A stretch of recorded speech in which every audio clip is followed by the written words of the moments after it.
Tired of missing the next Doge or Shiba Inu? This guide reveals how to use Photon to sniff out potential moonshots in the wild west of Memecoins. First, head over to the Photon platform. The link is in the description. Once you're in, the homepage displays trending Memecoins in real time. Pay close attention to the trending section. This is where you'll spot coins gaining rapid traction.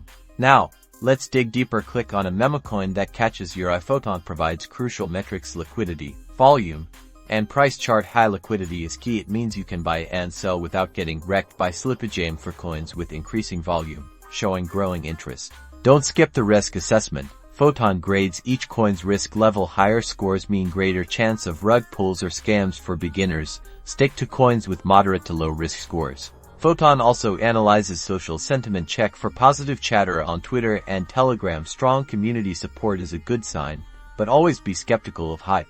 Set up price alerts. Photon lets you track your favorite coins, get notified of sudden price jumps or dips so you can react quickly. Finally, zoom out and analyze the coin's historical performance. Look for steady growth rather than sudden pumps and dumps. Remember, Memecoins are highly volatile, so never invest more than you can afford to lose. Now you are equipped to use Photon to find potential winning Memecoins. Happy hunting and trade safe.